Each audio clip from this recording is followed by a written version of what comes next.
आज़ादी पे भी एक चौतरफा हमला है। आज डिजिटल प्लेटफॉर्म्स जो हैं एक बहुत इंपॉर्टेंट माध्यम बन गए हैं जिस माध्यम के द्वारा आरटीआई एक्ट से इन्वेस्टिगेशन करने के बाद इन्वेस्टिगेटिव जर्नलिज्म थ्राइव कर रही है।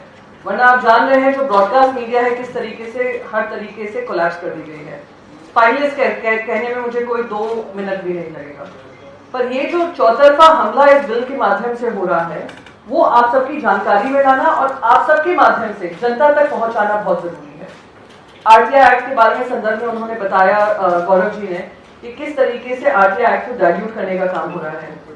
और मैं सरप्राइज हूँ, कल ही आईटी मिनिस्टर जो है अश्विनी वैष्णव जी वो आधार की टीम से बात कर रहे थे, उनसे कह रहे थे एक न्यू लॉ ड्राफ्ट करिए जो कि बिल्कुल अलाइनमेंट में हो विद आरटीआई एक्ट का न्यू लॉ लाइन जिससे वो अलाइनमेंट में आए।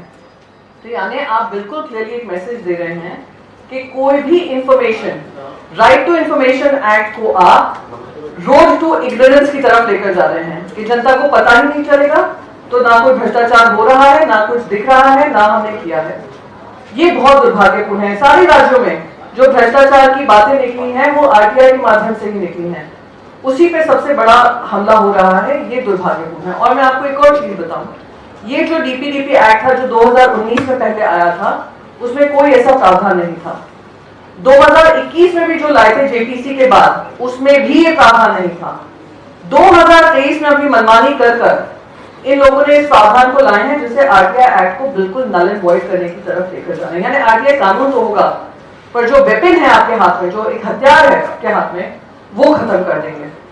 दूसरा महत्वपूर्ण बात है जिस तरीके से प्रेस फ्रीडम की हम बात करते हैं, और शुरुआत में ही मैंने अपने ओपनिंग कमेंट्स में कहा कैसे इन्वेस्टिगेटिव जर्नलिज्म को खत्म करने की ओर बढ़ रहे हैं हम, कि कोई भी इन्वेस्टिगेशन को लेकर कोई भी अगर डेटा चाहिए आपको डेटा फिडुशियरी बना देंगे, और आप कोई भी डेटा स्टोर कर रहे हैं आप उसका इस्तेमाल कर रहे हैं उसके लिए आपको अकाउंटेबल बना देंगे, और उसमें फिर फीस भी लगेगी, वो भी होंगे, फाइन्स भी लगेंगे जो कि 200 करोड़ तक जा रहे हैं, 500 करोड़ तक भी जाने का हो सकता है।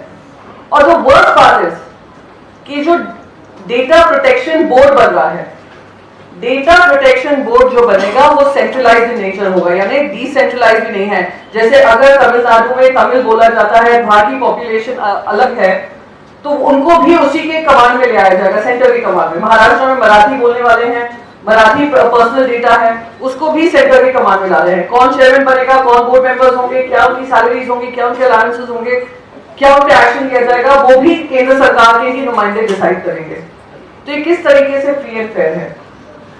और साथ ही साथ सेंट्रल गवर्नमेंट के हाथ में ये भी पावर है कि वो डिसाइड करेंगे कौन इंफॉर्मेशन शेयर कर सकता है। प्राइवेट एंटिटीज भी, अगर हम प्राइवेट एंटिटी से भी इंफॉर्मेशन मांगेंगे वो भी उनको एग्जेम्प्ट कर सकते हैं फ्रॉम शेयरिंग इंफॉर्मेशन।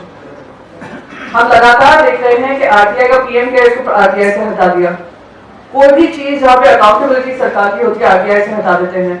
अब ये करने के बाद जो इन्वेस्टिगेटिव जर्नलिस्ट हो, सिटीजंस एम्पावर्ड एनलाइटेंड सिटीजंस हो, जो अकाउंटेबिलिटी और ट्रांसपेरेंसी की मांग करते रहे हैं, जिसकी लड़ाई लड़ी है उन्होंने, उसको भी खत्म करने का काम है। तो मैं आप सबसे मेरी यही अपील होगी कि आप सबके माध्यम से हम सब इस आवाज को बुलंद करें कि ये जो डीपीडीपी एक्ट है अभी तक नोटिफाई नहीं किया गया है, नोटिफिकेशन से पहले उसमें ये जो भी हमारी चेंजेस हैं जो हमने लेटर के माध्यम से की हैं उसमें ये बदलाव लाया जाए, सो दैट हमारे जो पावर्स हैं, सिटीजन के जो पावर है, इन्वेस्टिगेटिव जर्नलिस्ट के जो पावर्स हैं, जर्नलिज्म के जो पावर्स हैं, फ्रीडम के प्रेस फ्रीडम के जो पावर्स हैं, उसको और मिट्टी में ना मिलाया जाए।